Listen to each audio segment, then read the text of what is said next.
ನಮಸ್ಕಾರ, ಹರೇ ಕೃಷ್ಣ. ನಾನು ನಿಮ್ಮ ಕೌಳಿ ರಮ್ಯಾ. ಇವತ್ತು ನವರಾತ್ರಿಯ 9ನೇ ದಿನ ಪಿಂಕ್ ಕಲರ್ ಡ್ರೆಸ್ ಹಾಕೋಬೇಕು.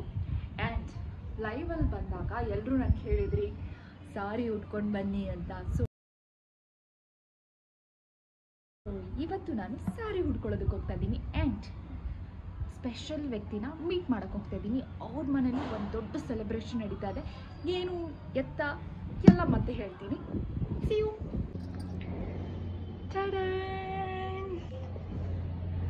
Finally challenge accepted. ಫೈನಲಿ ಇಷ್ಟೆಲ್ಲ ರೆಡಿ ಆಗಿಬಿಟ್ಟು ನಾನಿವಾಗ ಒಬ್ರು ಮನೆಗೆ ಹೋಗ್ತಾ ಇದ್ದೀನಿ. ಅವ್ರ ಮನೆಯಲ್ಲೂ ಫುಲ್ ಗ್ರ್ಯಾಂಡಾಗಿ ಡೆಕೋರೇಷನ್ ಎಲ್ಲ ಮಾಡಿದ್ದಾರೆ. ಅದನ್ನು ನಾನು ನಿಮ್ಗೆ ತೋರಿಸ್ಲೇಬೇಕಲ್ವಾ. ಸೊ ಗೈಸ್, ಫೈನಲಿ ನಾನು ಹೊರಟೆ. ಫುಲ್ ರೆಡಿ ಆಗಿದ್ದೀನಿ. ಚೆನ್ನಾಗಿ ಕಾಣಿಸ್ತಾ ಇದ್ದೀನಾ? 1 to 10 ನಾನು ರೇಟ್ ಮಾಡಂಗಿದ್ರೆ ಎಷ್ಟು ರೇಟಿಂಗ್ ಕೊಡ್ತೀರಾ ನನಗೆ? And challenge accepted. ಸಾರಿ ಉಟ್ಕೊಂಡು ಲೈವ್ ಮಾಡಕ್ಕೆ ಹೇಳಿದ್ರಿ, ವ್ಲಾಗೇ ಮಾಡ್ತಾ ಇದ್ದೀನಿ ನಿಮಗೋಸ್ಕರ. ಆ್ಯಕ್ಚುಲಿ ಈ ಚಾಲೆಂಜನ್ನು ಅಕ್ಸೆಪ್ಟ್ ಮಾಡಿರೋದು.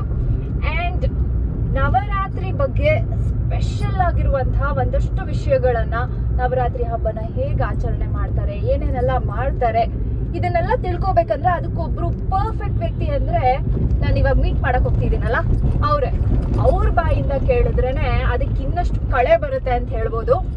ಆ್ಯಂಡ್ ಅವ್ರ ಮನೆಗೆ ಹೋಗ್ತಾ ಇದ್ದೀನಿ. ಆ್ಯಂಡ್ ನಾನು ಒಬ್ಬಳೇ ಹೋದರೆ ಚೆನ್ನಾಗಿರುತ್ತಾ? ನನ್ನ ಜೊತೆ ನನ್ನ ಫ್ರೆಂಡು, ನನ್ನ ತಂಗಿ ಎಲ್ಲ ಅಂತ ಹೇಳ್ಬೋದು. ಅವಳು ನನ್ನ ಜೊತೆಲಿ ಇದ್ದಾಳೆ. ನೀವು ನೋಡಿರ್ತೀರ ನೆನ್ನೆ ನನ್ನ ಲೈವಲ್ಲಿ. ಸೊ ಅವಳನ್ನ ನಾನು ಇಂಟ್ರೊಡ್ಯೂಸ್ ಮಾಡ್ತೀನಿ. ಬಾರೆ.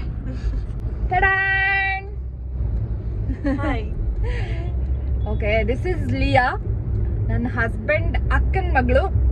ಸೊ ನಾವೆಲ್ಲೋದ್ರೂ ಒಟ್ಟೊಟ್ಟಿಗೆ ಹೋಗ್ತೀವಿ. ತಿನ್ನಕ್ ಮಾತ್ರ ಅಂತೂ ಬಿಟ್ಟು ಹೋಗೋದೇ ಇಲ್ಲ. ತಿನ್ನಕ್ ಮಾತ್ರ ಇಬ್ರು ಜೊತೆಯಾಗಿ ಹೋಗ್ತೀವಿ. ಅದನ್ನು ಒಂದ್ಸಲ ಬ್ಲಾಗ್ ಮಾಡ್ತೀವಿ. ಓಕೆ, ದಸರಾ ಅಂದ ತಕ್ಷಣ ದಸರಾಲಿ ಯಾವ ಹಾಡು ನಮ್ಗೆ ಕಣ್ಮುಂದೆ ಬರುತ್ತೆ? ಈ ಕಡೆ ಬರ. ದಸರಾ ಅಂದ ತಕ್ಷಣ ದಸರಾ ಬಗ್ಗೆ ಇರೋ ಯಾವ ಹಾಡು ನಮ್ಗೆ ನೆನಪಾಗುತ್ತೆ? ನನಗೆ ನೆನಪಾಗೋ ಹಾಡು ಮೈಸೂರು ದಸರಾ ಎಷ್ಟೊಂದು ಸುಂದರ, ಎಲ್ಲೆಲ್ಲೂ ನಗೆಯ ಪನ್ನೀರ, ಎಲ್ಲೆಲ್ಲೂ ನಗೆಯ ಪನ್ನೀರ. ಈ ಹಾಡೇ ನೆನಪಾಗೋದು. ಸೊ ಇವಾಗ ಹೋಗ್ತಾ ಇರುವಾಗ ಹಂಗೆ ನನ್ನ ಮೈಂಡಲ್ಲಿ ಓಡ್ತಾ ಇತ್ತು. ನಿಮ್ಗೋಸ್ಕರ ಹಾಡಿದ್ದೀನಿ. ಅಂಡ್ ನಿಮ್ಗೆ ಯಾವ ಹಾಡು ನೆನಪಾಗುತ್ತೆ ಕಮೆಂಟ್ ಮಾಡಿ, ಓಕೆನಾ ಫ್ರೆಂಡ್ಸ್? ಅಲ್ಲಿ ನೋಡಿ ಫ್ರೆಂಡ್ಸ್, ಒಂಚೂರು ಅಲ್ಲಿ ನೋಡಿ. ನಮ್ಮ ಹಣೆ ಬರಹ, ನಮ್ಮ ನಸೀಬೇ ಸರಿಯಾಗಿಲ್ಲ. ಎಲ್ಲಾನು ಹೋಗ್ಬೇಕಂತ ಚೆನ್ನಾಗಿ ರೆಡಿಯಾಗಿ ಮೇಕಪ್ ಎಲ್ಲ ಮಾಡ್ಕೊಂಡು ಸೂಪರ್ ಆಗಿ ಹೋಗ್ತಾ ಇರ್ತೀವಿ. ಆದ್ರೆ ಆ ದೇವ್ರು ಬೇಕಾದ್ರೂ ನಮ್ ಕೈ ಹಿಡಿತಾನೆ. ಬಟ್ ಈ ಟ್ರಾಫಿಕ್ ಮಾತ್ರ ನಮ್ ಕೈ ಹಿಡಿಯಲ್ಲ. ಯಾವಾಗ ನೋಡಿದ್ರು ಟ್ರಾಫಿಕ್, ಯಾವಾಗ ನೋಡಿದ್ರು ಟ್ರಾಫಿಕ್. ಇವಾಗ ಏನಾಗ್ತಿದೆ ಅಂದ್ರೆ, ಅವ್ರು 1:15 ಬರಕ್ ಹೇಳಿದ್ರು ಊಟಕ್ಕೆ. ಇವಾಗ ನಮ್ಗೆ ಆ ಊಟನೂ ಮೈನಸ್. ಊಟನೇ ಇಲ್ಲ ಇವಾಗ. ಸುಮ್ಮನೆ ಹೋಗ್ಬಿಟ್ಟು ಎಲ್ಲ ನೋಡ್ಕೊಂಡು ಬರ್ಬೇಕು. ಏನಾರು ಒಂಚೂರು ಕೊಟ್ರೆ ತಿನ್ಬೇಕು, ಇಲ್ಲ ಅಂದ್ರೆ ಅದನ್ನೂ ಇಲ್ಲ. ಗೈಸ್, ಈ ಟ್ರಾಫಿಕ್ ಅಲ್ಲಿ ಕುತ್ಕೊಂಡು ನನಗೆ ಇರಿಟೇಟ್ ಆಗ್ತಿದೆ. ಈ ಟ್ರಾಫಿಕ್ ಅಲ್ಲಿ ಕುತ್ಕೊಂಡಿರುವಾಗ ಒಂದಷ್ಟು ಜ್ಞಾನೋದಯ ಆಗ್ತಾ ಇದೆ. ಅದೆಲ್ಲ ನಡೆಯುತ್ತಾ ಇಲ್ವಾ ಗೊತ್ತಿಲ್ಲ ನನಗೆ, ಬಟ್ ನಿಮ್ಮ ಹತ್ರ ಶೇರ್ ಮಾಡ್ಕೋತೀನಿ. ಈ ಟ್ರಾಫಿಕ್ ಇಂದ ತಪ್ಪಿಸ್ಕೋಬೇಕಂದ್ರೆ ಏನೇನೆಲ್ಲ ಮಾಡಬಹುದು? ಒಂದು, ಯಾವಾಗ್ಲೂ ರೋಡಲ್ಲೇ ಟ್ರಾವೆಲ್ ಮಾಡ್ತಾ ಇದೀವಲ್ಲ, ಮೆಟ್ರೋ ಅಂತ ಬಂತು. ಅದರಿಂದ ಸ್ವಲ್ಪ ಟ್ರಾಫಿಕ್ ಕಮ್ಮಿ ಆಗಿದೆ ಅಂತ ಅನ್ಕೊಂಡ್ವಿ. ಆದ್ರೆ ಆ ಮೆಟ್ರೋ ಮಾಡೋದಕ್ಕೆ ಅಂತ ಇವರೆಲ್ಲ ಪ್ರೋಸೆಸ್ ನಡೆಸ್ತಿದಾರಲ್ಲ, ಅದರಿಂದ ಇನ್ನೂ ಟ್ರಾಫಿಕ್ ಜಾಸ್ತಿ ಆಗ್ತಾ ಇದೆ. ಎಂಡ್ ಇನ್ನೂ ಒಂದು, ಮೆಟ್ರೋ ಬಂತು, ಅದು ವರ್ಕ್ ಆಗ್ತಿದೆಯೋ ಇಲ್ವೋ ನಮ್ಗಂತೂ ಗೊತ್ತಿಲ್ಲ. ಅದೇ ತರ ಏರಲ್ಲಿ ಹೋಗೋ ತರ ಮತ್ತಷ್ಟು ವೆಹಿಕಲ್ ಬಿಟ್ರೆ ಎಷ್ಟು ಚೆನ್ನಾಗಿರುತ್ತೆ. ಆರಾಮಾಗಿ ಲಕ್ಸುರಿಯಾಗಿ ಏರಲ್ಲೇ ಟ್ರಾವೆಲ್ ಮಾಡ್ಬೋದು. ಏನಂತೀರಾ? ಇನ್ನೊಂದು ಐಡಿಯಾ ಬರ್ತದೆ. ಇದೊಂಥರ ಅದ್ಭುತವಾದ ಐಡಿಯಾ. ಏನಂದ್ರೆ, ಇವಾಗ ಈ ಮೂವೀಸ್ ಅಲ್ಲಿ, ಸೀರಿಯಲ್ಸ್ ಅಲ್ಲಿ ಹಿಂಗ್ ಕಣ್ಮುಚ್ಚಿ ಬಿಡೋ ಅಷ್ಟರಲ್ಲಿ ಆ ಲೊಕೇಶನ್ಗೆ ಹೋಗ್ಬಿಡ್ತೀವಿ, ಗೊತ್ತಾ? ಅದೇ ತರ ನಮ್ ರಿಯಲ್ ಲೈಫ್ ಅಲ್ಲೂ ನೋಡಿದ್ರೆ ಹೆಂಗಿರುತ್ತೆ? ವಾವ್, ಈ ತರದ್ ಏನಾದ್ರು ಒಂದ್ ಕಂಡಿಡೀರಿ.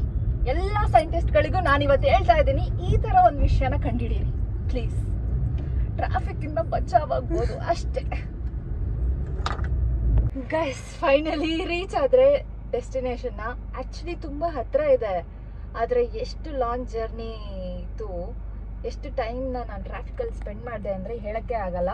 ಪಾಪ ತುಂಬ ಸಲ ಕಾಲ್ ಮೇಲೆ ಕಾಲ್ ಮಾಡ್ತಾನೆ ಇದ್ರು, ರೀಚ್ ಆದ್ರ ಅಂತ. ಸೊ ಫೈನಲಿ ಬಂದಿದ್ದೀನಿ, ಬನ್ನಿ ಅವ್ರನ್ನ ಮೀಟ್ ಮಾಡೋಣ. ಇದೆಲ್ಲ ಗೊತ್ತಲ್ಲ, ಬೆಳೆದಲ್ಲ.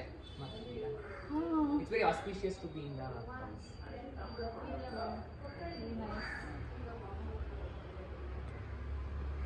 ಬೆಂಗಾಲಿ ಸ್ಟೈಲಲ್ಲಿ ರಂಗೋಲಿ ಹಾಕಿದ್ದಾರೆ, ಯುನೀಕ್ ಆಗಿದೆ. ನಾನಿವಾಗ ಈ ಥರ ಎಲ್ಲ ಫಸ್ಟ್ ಟೈಮ್ ನೋಡ್ತಾ ಇರೋದು. ಆ್ಯಕ್ಚುಲಿ ಫ್ರೆಂಡ್ಸ್, ನಾನಿವತ್ತು ಸಂತೋಷ್ ಅವ್ರ ಮನೆಗೆ ಬಂದಿದ್ದೀನಿ. ಆ್ಯಂಡ್ ಇವರು ಆಸ್ಟ್ರಾಲಜರ್. ಆ್ಯಂಡ್ ನಾನು ಸುಮಾರು ವರ್ಷಗಳಿಂದ ಏನಾದರೂ ನನಗೆ ಕೇಳಬೇಕು ಅಂತ ಅನಿಸಿದ್ರೆ ಇವ್ರಿಗೆ ಕೇಳೋದು. ಆ್ಯಂಡ್ ನಾನು ತಮಿಳ್ ಇಂಡಸ್ಟ್ರಿಗೆ ಹೋಗೋಕ್ಕಿಂತ ಮೊದಲು ನಾನು ಇವ್ರನ್ನ ಮೀಟ್ ಮಾಡಿದ್ದೆ. ಆ್ಯಂಡ್ ಅವ್ರು ನನಗೆ ಹೇಳಿದರು, ನೀವು ತಮಿಳ್ ಇಂಡಸ್ಟ್ರಿಗೆ ಹೋಗ್ತೀರಾ ಅಂತ. ಆವಾಗಿನ ಹೋಗೇ ಇರಲಿಲ್ಲ ನನಗೆ, ಬಟ್ ಆ ಸೂಚನೆನ ಕೊಟ್ಟಿದ್ದು ಇವರೇ. ಸೊ ಅವಾಗಿಂದ ಇವತ್ತಿನವರೆಗೂ ನಾನು ಇವ್ರನ್ನ ತುಂಬ ಬಿಲೀವ್ ಮಾಡ್ತೀನಿ. Thank you Ramya. So I just want to introduce myself. ನಾನು ಬರೀ ಅಸ್ಟ್ರಾಲಜರ್ ಅಲ್ಲ. So I am a research scholar in Aura study. It's about I'm a visual artist and a performing artist also. I work for Vogue Institute of Art and Design ಅಂತ ಒಂದು design ಕಾಲೇಜಲ್ಲಿ ನಾನು professor ಆಗಿ ಕೆಲಸ ಮಾಡ್ತಾ ಇದ್ದೀನಿ. So Ramya ಅವರು ನಾನು ಅವ್ರ ಅಭಿಮಾನಿ ಸಹ. ಅವರಷ್ಟೇ ಒಳ್ಳೆ ಕಲಾವಿದರು ಮತ್ತು ಅಷ್ಟೇ ಒಳ್ಳೆ ಮನುಷ್ಯರು ಸಹ. She is such a human, I cannot tell you. She is so humanistic in every approach. ಇವ್ರು ಹೇಳೋದೆಲ್ಲ ನಿಜನೇ ಇರುತ್ತೆ, ನಂಬೋದು. ಓಕೆ ಬನ್ನಿ. ಇದು 10 ದಿನ ಉಳಿಯುತ್ತೆ ದೀಪ.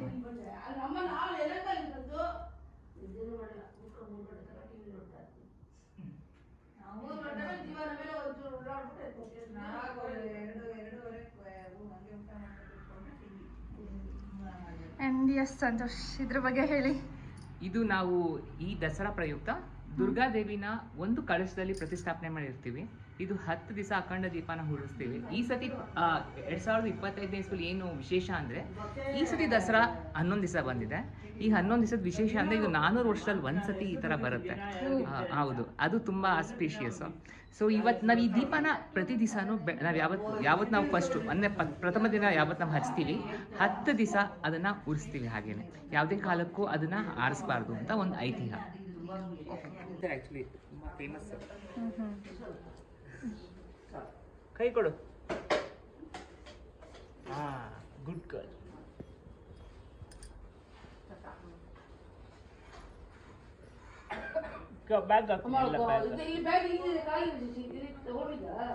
ಏನ್ ಪೂಜೆ ಆಕ್ಚುಲಿ ಇವತ್ತು? ಇದು ಕನ್ಯಾ ಪೂಜೆ ಇವತ್ತು. ಕನ್ಯಾ ಪೂಜೆ ಅಂತ ಅಂದ್ರೆ ಬಿಲೋ 16 ಇಯರ್ಸ್ ಹೆಣ್ಮಕ್ಳಿಗೆ ಅವರು ದೇವಿ ಸ್ವರೂಪ ಅಂತ.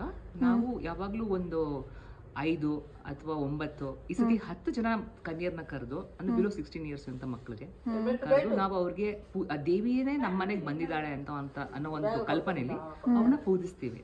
ಇದು ಐತಿಹ್ಯ. ಅಂದ್ರೆ ಈ ಅಷ್ಟಮಿ ದಿವಸ ನೀವು ಕನ್ಯರಿಗೆ ಪೂಜೆ ಮಾಡಿದ್ರೆ ನಿಮ್ಮ ಸಕಲ ಸಿದ್ಧಿಗಳು ಆಗತ್ತೆ ಅಂತ.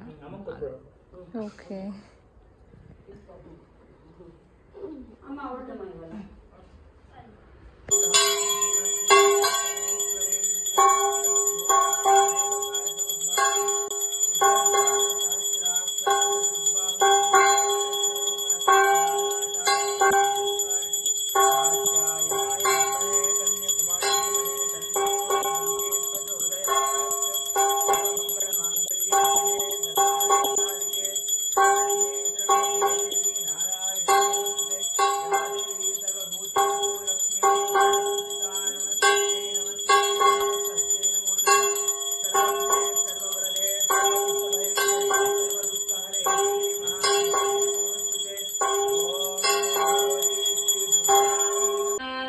सर्वशक्तिमयी सर्वमंगला सद्गतिप्रदा सर्वेश्वरी सर्वमयी सर्वमन्त्रस्वरूपिणी सर्वयन्त्रात्मिका सर्वतन्त्ररूपा मनोन्मनी माहेश्वरी महादेवी महालक्ष्मी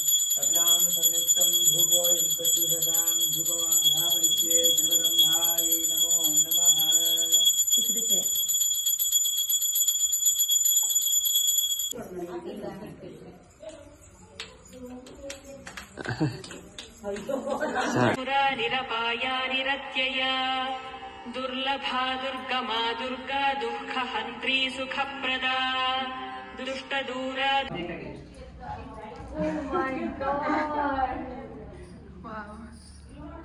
ಅದಕ್ಕೆ ಇದು ತುಂಬಾ ಎಲಾಬರೇಟ್ ಆಗಿದೆ. Should have a lot of time to just C.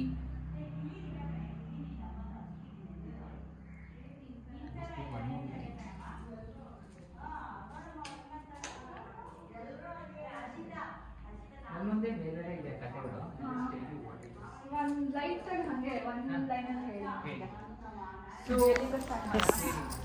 So ಪ್ರಾಮುಖ್ಯವಾಗಿ ನಾವು ದಸರಾ ಮಾಡೋದಕ್ಕೆ ಬೇಕಾಗಿರುವಂಥದ್ದು ಏನು ಅಂತಂದರೆ ಪಟ್ಟದ ಗೊಂಬೆ. ಇದು ಪಟ್ಟದ ಗೊಂಬೆ ನಿಮ್ಮ ಒಂದು ಪರಂಪರೆಯಿಂದ ಬರಬೇಕು.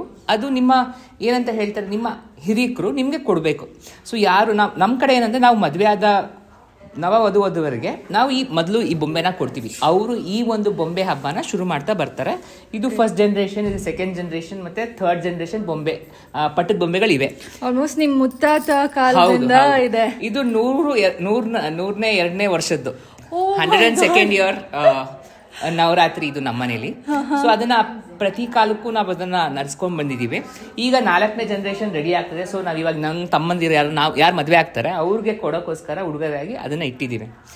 ಸೊ ಇನ್ನೊಂದೇನಂದ್ರೆ ನೀವು 5, 7 ಅಥವಾ 9 ಸ್ಟೆಪ್ಸ್ ಅಲ್ಲಿ ನೀವು ಬೊಂಬೆಗಳನ್ನ ಜೋಡಿಸ್ಬೋದು.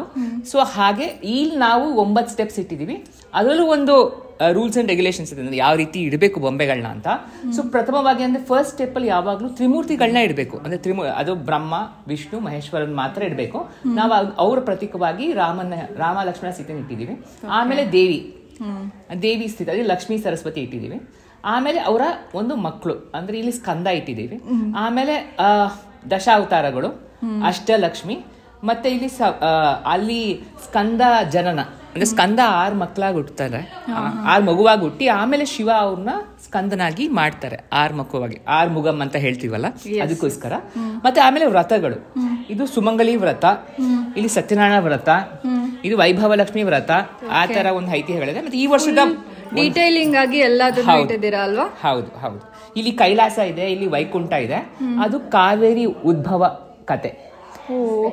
ಅಗಸ್ತ್ಯ ಮಹರ್ಷಿ ಹತ್ರ ಗಣೇಶ ಬಂದ್ಬಿಟ್ಟು ಕಾಗೆ ರೂಪದಲ್ಲಿ ಬಂದು ಆ ಒಂದು ಕಮಲನ ಬೀಳಿಸಿ ಈ ಒಂದು ಕಾವೇರಿನ ಉದ್ಭವಿಸ್ತಾನೆ ಈ ಒಂದು ಕರ್ನಾಟಕದಲ್ಲಿ. ಸೊ ಅದೊಂದು ಕರ್ನಾಟಕದ ಐತಿಹಾಸಿಕವಾಗಿರುವಂತಹ ಬೊಂಬೆ. ಈ ವಿಷಯನೇ ಗೊತ್ತಿರಲಿಲ್ಲ ನಮ್ಗೆ ಆಕ್ಚುಲಿ. ಅಂದ್ರೆ ಈ ಹಬ್ಬದ ವಿಶೇಷಣೆ ಇದು. ಅಂದ್ರೆ ನೀವು ನಮ್ಮ ಒಂದು ಪಾರಂಪರೆಗೆ ಬಂದಿರುವಂತಹ ದೇವರ ಕಥೆಗಳೇನಿದೆಯಲ್ಲ ಅದನ್ನ ತಿಳ್ಕೊಳ್ಳಿ ಮಕ್ಕಳು ಅಂತಾನೆ ಬೊಂಬೆಗಳಿಂದ ಹೇಳೋವಂಥದ್ದು. ಯಾಕಂದ್ರೆ ಎಷ್ಟೊಂದು ಜನ ಯಾರಿಗೂ ಸ್ವಲ್ಪ ಇಲಿಟ್ರೇಟ್ಸ್ ಇದ್ರೆ ಅವ್ರಿಗೆ ಅರ್ಥ ಆಗದೆ ಇರ್ಬೋದು. ನಾವು ಬರೀ ಮಾತಲ್ಲಿ ಹೇಳೋದಕ್ಕೂ ಒಂದು ವರ್ಣನೆಯಿಂದ ಒಂದು ಬೊಂಬೆ ರೂಪವಾಗಿ ಹೇಳೋಕ್ಕೂ ಅದಕ್ಕೆ ತುಂಬಾ. ಇದು ಅಹೋಬಲದ ನವನರಸಿಂಹ ಅಂದ್ರೆ 9 ನರಸಿಂಹ ಅವತಾರಗಳು ಅಹೋಬಲದಲ್ಲಿದೆ. ಆ ಒಂದು ಪ್ರತಿಷ್ಠಾಪನೆಯಲ್ಲಿದೆ. ಮತ್ತೆ ಇದು ಬ್ರಹ್ಮೋತ್ಸವ, ತಿರುಪತಿ ಬ್ರಹ್ಮೋತ್ಸವದ ಒಂದು ಪೂರ್ತಿ ಸೆಟ್ ಇದು. ಸೊ ಈ ಬ್ರಹ್ಮೋತ್ಸವದಲ್ಲಿ 10 ದಿನ ಬೇರೆ ಬೇರೆ ಉತ್ಸವ ಮೂರ್ತಿಗಳಿರುತ್ತೆ. ಇದು ಗರುಡ ವಾಹನ ಸೇವಾ. ಸೊ ಆ ಒಂದು ಸೇವೆ ಇದು. ಸೊ ಆ ಕಡೆ ನೀವು ಹೋದ್ರೆ ಮೈಸೂರು ದಸರಾ ಮೆರವಣಿಗೆ ಇದೆ. ಮೈಸೂರು ದಸರಾನ ಪ್ರತಿರೂಪವಾಗಿ ಈ ಒಂದು ಈ ಪೂರ್ತಿ ಒಂದು ಸೆಟ್ ಏನಿದೆ ಅದು ಮೈಸೂರು ಪ್ರತಿಬಿಂಬಿಸುವಂತಹ ದಸರಾ. ನೀವು ಯಾರು ದಸರಾಗ ಹೋಗಕ್ಕಾಗೋದಿಲ್ಲ, ಅವರು ಇಲ್ಲೇ ದಸರಾ ನೋಡೋ ಅಂತಹ ಒಂದು ಅವಕಾಶ ನಾವು ಮಾಡಿಕೊಟ್ಟಿದ್ದೀವಿ ಈ ಬೊಂಬೆಗಳ ರೂಪವಾಗಿ. ಮತ್ತೆ ಇದು ಅಳಗರ್ ಅಂತ ವಿಷ್ಣು ಬಂದ್ಬಿಟ್ಟು ತುಂಬಾ ಜನಕ್ಕೆ ಗೊತ್ತಿಲ್ಲ. ಇದು ಮಧುರೆ ಮೀನಾಕ್ಷಿ ಇಲ್ಲಿದ್ದಾಳೆ. ಮಧುರೆ ಮೀನಾಕ್ಷಿಯ ಅಣ್ಣ ಬಂದ್ಬಿಟ್ಟು ಅಳಗರ್ ಅಂತಾರೆ ತಮಿಳ್ನಲ್ಲಿ. ಸೊ ಅಳಗರ್ ಬಂದ್ಬಿಟ್ಟು ವಿಷ್ಣು ಬಂದ್ಬಿಟ್ಟು ಅಲ್ಲಿ ಮೀನಾಕ್ಷಿಯ ಅಣ್ಣ ಆಗಿರ್ತಾನೆ. ಅವನು ಮೀನಾಕ್ಷಿ ಮತ್ತೆ ಸುಂದರೇಶ್ವರ ಮದುವೆಗೆ ಹೋಗುವಂತ ಮೆರವಣಿಗೆ ಇದು ಮಧುರೆಯಿಂದ ನಮ್ಮಮ್ಮ ಮಧುರೈಗೆ ಹೋದಾಗ ತಂದಿದ್ದು. ಇವಾಗ ಇದು ಈ ಸತಿ ಹೊಸ ಅದು. ಅಷ್ಟೇ ತುಂಬಾ ಮುಖ್ಯವಾಗಿ ಏನಂತಂದ್ರೆ ನಮ್ಮ ದಿನನಿತ್ಯ ಜೀವನ ಎಷ್ಟು ಮುಖ್ಯನೋ ಹಾಗೆ ನಾವು ಮಕ್ಕಳಲ್ಲಿ ಹಿಂಗೆ ಈಗ ಒಂದು ಅಡಿಗೆ ಮನೆ ಆಟ ಇರ್ಬೋದು, ಅವೆಲ್ಲ ಹೆಂಗಿದೆಯಲ್ಲ ಆ ರೂಪನ ಇಲ್ಲಿ ಇಟ್ಟಿದೀವಿ. ನಾವೆಲ್ಲ ಮಕ್ಕಳಲ್ಲಿ ಆಟ ಆಡ್ತಿದ್ದೆಲ್ಲ ವಸ್ತುಗಳನ್ನ ಇಲ್ಲಿ ಇರುವಂತ ಪ್ರಯತ್ನ ಮಾಡಿದೀವಿ. ಇದು ತುಂಬಾ ಒಂದು ವಿಶೇಷವಾದ ಒಂದು ಜಾಗ ಇದೆ. ನಮ್ಮ ರೈತರ ಜೀವನ ಅಥವಾ ನಮ್ಮ ಹಳ್ಳಿ ಜೀವನ ಈಗೇನೆ ನಾವೆಲ್ಲ ತುಂಬಾನೇ ಅರ್ಬನ್ ಲೈಫ್ ಅಂತ ಹೇಳ್ತೀವಿ. ಯಾವಾಗ ನಾವು ಸಿಟಿ ಲೈಫಲ್ಲಿ ಇದ್ದು ಹೆಂಗೆ ನಾವು ನಮ್ಮ ಬೆಳೆನ ಹೇಗೆ ಬೆಳಿತೀವಿ ಅಥವಾ ನಮ್ಮ ಧಾನ್ಯ ನಾವು ಹೆಂಗ್ ಬರುತ್ತೆ ನಮ್ಮ ಮನೆಗೆ ಅನ್ನೋದು ನಮ್ಗೆ ಗೊತ್ತೇ ಇರೋದಿಲ್ಲ. ಸೊ ಅದಕ್ಕೋಸ್ಕರ ರೈತರು ಯಾವ ರೀತಿ ಧಾನ್ಯಗಳನ್ನ ಬೆಳಿತಾರೆ ಅನ್ನೋದಕ್ಕೆ ಒಂದು ಪ್ರತಿರೂಪವಾಗಿ ಈ ಒಂದು ಪಾರ್ಕ್ ನ ಪ್ರತಿಷ್ಠಾಪನೆ ರಿಯಲ್ ಆಗಿ ಇದ್ ಮಾಡಿದ್ದೀರಾ? ಹೌದು, ಇದೆಲ್ಲ ರಾಗಿ ಪೈರು. ರಾಗಿ ಪೈರು. ಸೊ ರಾಗಿ ಪೈರು ಅಂದ್ರೆ ಇಲ್ಲಿ ನೋಡಿ, ನಿಮ್ಗೆ ಗೊತ್ತಿಲ್ಲ ಇಲ್ಲಿ ಬಿತ್ತನೆ ಮಾಡ್ತಿರೋದು ಹೇಗಿರುತ್ತೆ, ಬಿತ್ತನೆ ಹೊಲ ಹೆಂಗ್ ಉಳ್ಬೇಕು, ಅದ್ ಬಿತ್ತನೆ ಹೆಂಗ್ ಮಾಡ್ಬೇಕು, ಅದನ್ನ ಹೆಂಗ್ ಫಸಲ್ನ ತೆಗಿತಾರೆ ರೈತರು, ಆ ನೀರ್ ತೆಗೋದಿರ್ಬೋದು, ಅಥವಾ ನಿಮ್ಗೆ ಗೊತ್ತಿರ್ಬೋದು ಹಳ್ಳಿ ಕತ್ತೆ ಮತ್ತೆ ದೇವಸ್ಥಾನ, ಒಂದು ಹಳ್ಳಿಗೆ ಒಂದು ಗ್ರಾಮ ದೇವರು ಅಂತ ಇರುತ್ತೆ, ಹಳ್ಳಿ ಕಟ್ಟೆ ಇರುತ್ತೆ, ಇವೆಲ್ಲ ರೂಪವಾಗಿ ಈ ಒಂದು ಮಾಡಿದ್ದೀವಿ. ಮತ್ತೆ ಇಲ್ಲೊಂದು ತುಂಬಾ ಇಂಟ್ರೆಸ್ಟಿಂಗ್ ಆಗಿದೆ, ನಿಮ್ಗೆ ಗೊತ್ತಿರಬೇಕು ಇಂಡಿಯಾದಲ್ಲಿ ತುಂಬಾ ಫೇಮಸ್ ಸ್ಪೋರ್ಟ್ಸ್ ಏನಾದ್ರೆ ಇದೆ ಅದು ಕ್ರಿಕೆಟು. ಸೊ ಆ ಕ್ರಿಕೆಟು ನಮ್ಮ ಕೃಷ್ಣನೇ ಆಡಿದ್ರೆ ಹೆಂಗಿರುತ್ತೆ ಅಂತ. ಕೃಷ್ಣನ ಕ್ರಿಕೆಟ್ ಸೆಟ್ ಕ್ಯೂಟ್, ಎಷ್ಟು ಚಂದ ಇದೆ. ಇಮ್ಯಾಜಿನೇಷನ್ಗೆ ಆಕ್ಚುಲಿ ನಿಮ್ಗೊಂದು ಥ್ಯಾಂಕ್ಸ್ ಹೇಳ್ಬೇಕು. ಸೊ ಇದೊಂದು ಚಿಕ್ಕ ಪ್ರಯತ್ನ ನಮ್ದು, ಯಾಕಂದ್ರೆ ಪ್ರತಿ ವರ್ಷ ನಾವು ಒಂದೊಂದು ಬೊಂಬೆನ ಹೆಚ್ಚಿಸಿ, ಇದು ನಮ್ಗೆ ಯಾರೋ ಈ ವರ್ಷ ಉಡುಗೊರೆ ಕೊಟ್ಟಿದ್ದಾರೆ, ಪೂರಿ ಜಗನ್ನಾಥನಿಂದ ಬಂದಿರುವಂತ ಬೊಂಬೆಗಳಿದು. ತುಂಬಾ ಕ್ಯೂಟ್ ಆಗಿದೆ. ಇದು ನೋಡಿರ್ಬೇಕು ನೀವು, ಘಟೋರ್ ಗಜ ಮಾಯಾ ಬಜಾರ್ ಮೂವಿಲಿ ಆ ಒಂದ್ ಸೀನ್ ನ ಹಂಗೆ ರಿಪ್ಲಿಕಾ ಮಾಡಿದಾರೆ. ಅದು ಅದೊಂದು ಸಾಂಗ್ ಇದೆಯಲ್ಲ, ಹೌದು, ಆಹಾ ಭೋಜನವಿದು, ಭೋಜನವಿದು ವಿಶಿಷ್ಟ ಭೋಜನ. ಹೌದು, ಜ್ಞಾಪಿಸ್ಕೊಳಂಗಿವೆ. ಮತ್ತೆ ಇಲ್ಲೊಂದು ತುಂಬಾ ಇಲ್ಲಂದ್ರೆ ನೀವು ಆಗ್ಲೇ ದಶಾವತಾರಗಳು ನೋಡಿದ್ರಿ. ಇಲ್ಲಿ ನೀವು ದಶಾವತಾರನ ಪೂರಿ ಜಗನ್ನಾಥ ದೇವ್ರನ್ನ ಯಾವ ಮರದಲ್ಲಿ ಮಾರ್ತಾರೆ ಅದೇ ಮರದಲ್ಲಿ ಮಾಡಿರುವಂತಹ ಈ ದಶಾವತಾರ ಒರಿಸ್ಸಾದಿಂದ ತಂದಿರೋದು. ಒರಿಸ್ಸಾ ಸ್ಟೈಲ್ ಅಲ್ಲಿ ನಿಮ್ಗೆ ಗೊತ್ತಾಗುತ್ತೆ ನೋಡಿ, ಅದು ರೂಪನೇ ಆ ಚಿತ್ರಣನೇ ಬೇರೆ ತರ ಇದೆ. ಈ ಒಂದು ಸ್ಕಲ್ಪ್ಚರ್ಸ್ ಅದ್ ನೋಡಿ ನಿಮ್ಗೆ ಗೊತ್ತಿರ್ಬೇಕು, ಈ ಬೊಂಬೆಗಳ ಒಂದು ಆಕಾರಗಳೆಲ್ಲ ಗೊತ್ತಾಗತ್ತೆ ಅದೆಷ್ಟು ವ್ಯತ್ಯಾಸ ಇದೆ ಅದರಲ್ಲಿ ಅಂತ. ಇದ್ರದೇ ಆದಂತ ಒಂದು ಸ್ಟೋರಿ ಬೇರೆ ಇದೆ ಅಲ್ವಾ, ಅವ್ರ ಕನ್ಸಲ್ಲಿ ಬಂದ್ಬಿಟ್ಟು ಈ ತರ ಮಾಡ್ಬೇಕು ಅಂತ ಹೇಳಿದ್ದು. ಇಂಡಿಯಾ ಇಷ್ಟು ವರ್ಷಕ್ಕೆ ಅವ್ರು ಅದನ್ನ ಚೇಂಜ್ ಮಾಡ್ತಾರೆ, ತಿರ್ಗಾ ಪ್ರತಿಷ್ಠಾಪನೆ ಮಾಡ್ತಾರೆ ಪೂರಿ ಜಗನ್ನಾಥಲ್ಲಿ ಯಾವಾಗಲೂ ಪ್ರತಿಬಿಂಬ. ಮತ್ತೆ ಇವತ್ತು ನಮ್ಗೆ ಅದನ್ನ ಆಗ್ಲೇ ಕನ್ಯಾ ಪೂಜೆ ಬಗ್ಗೆ ಹೇಳ್ತಾ ಇದೆ, ಕನ್ಯಾ ಪೂಜೆಯ ಪ್ರತಿರೂಪವಾಗಿ ಇವತ್ತು ನಾವು ಪೂಜೆ ಮಾಡಿರುವಂತ ದೇವಿನೇ ಬಾಲಾಂಬಿಕಾ. ಓಕೆ,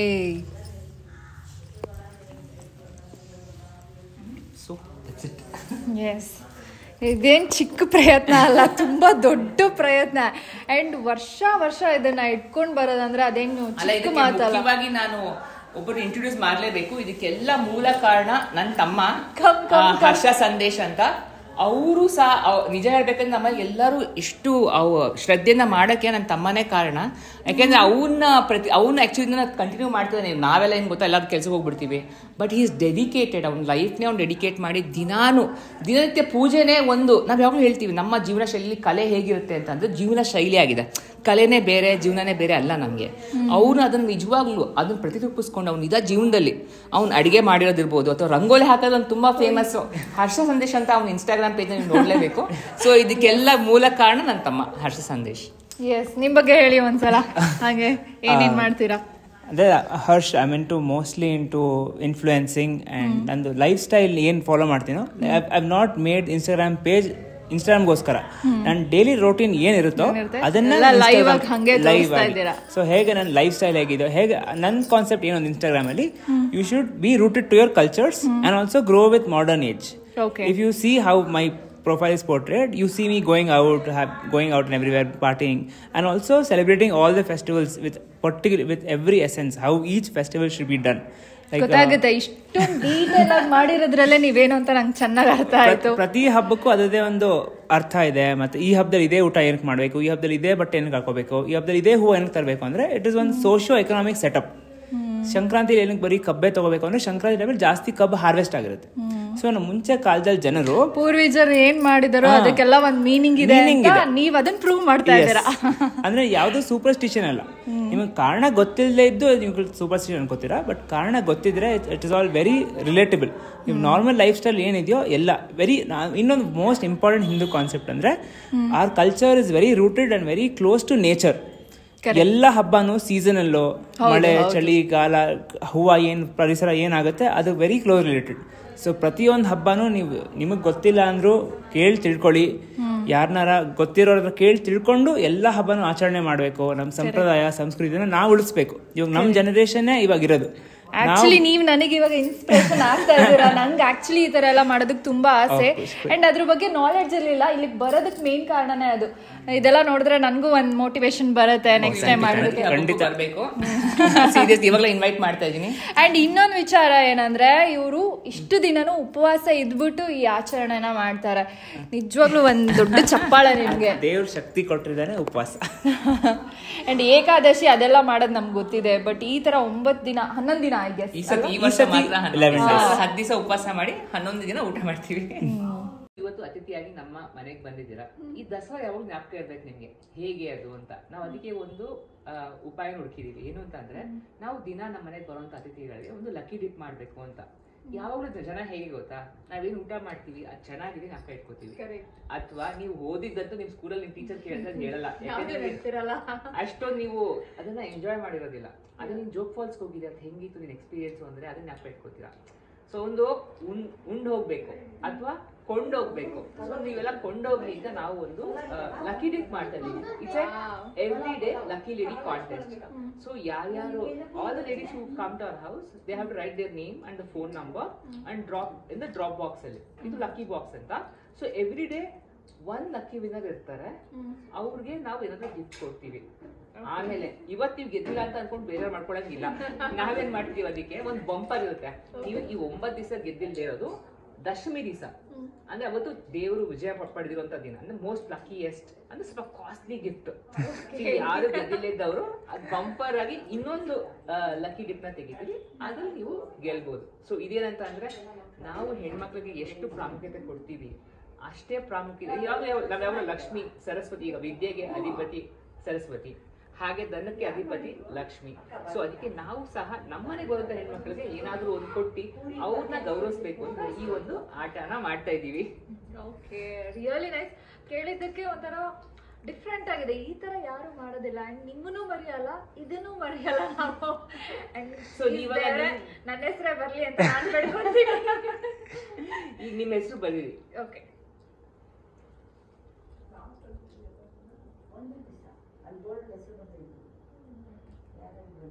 ರಮ್ಯಾ ಅಂಡ್ ಏನ್ two different chits. ನಿಮ್ ರಮ್ಯಾ ನಿಮ್ ಹಸ್ಬೆಂಡ್ ಹೆಸರು ಬರೀಬಹುದು ಬೇಕಾದ್ರೆ.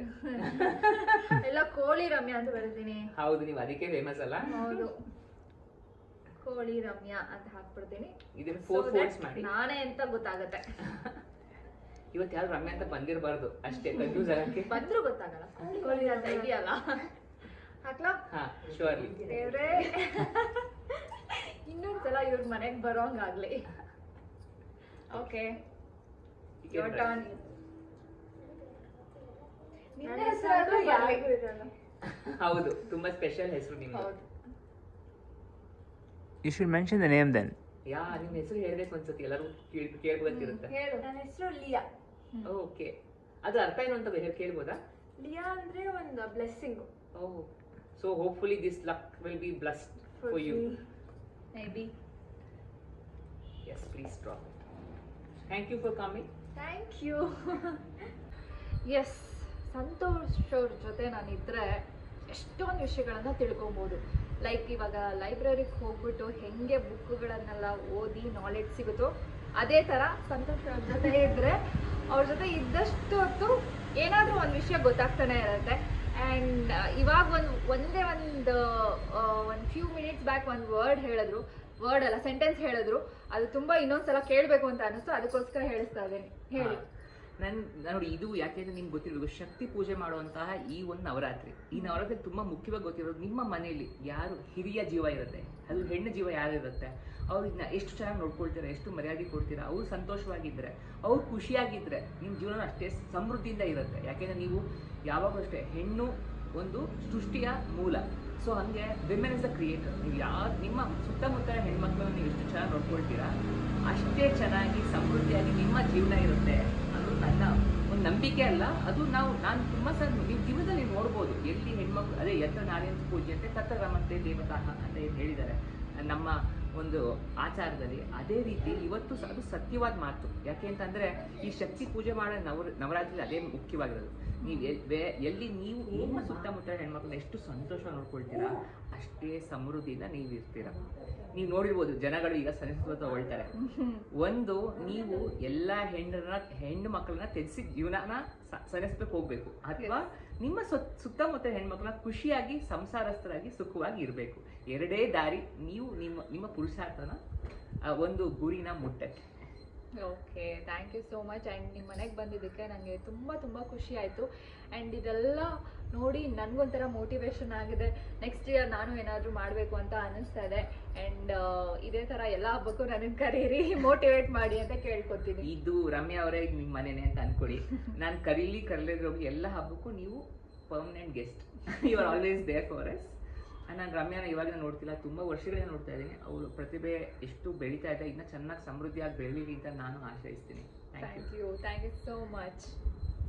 ಫ್ರೆಂಡ್ಸ್, ಸಂತೋಷ್ ಮನೆಗೆ ಹೋದ್ವಿ. ತುಂಬ ಖುಷಿಯಾಗಿ ಅವ್ರು ನಮ್ಮನ್ನ ಇನ್ವೈಟ್ ಮಾಡಿದ್ರು. ಹಾಗೆ ಊಟ, ಅತಿಥಿ ಸತ್ಕಾರ ಅನ್ನೋದೇನಿತ್ತೋ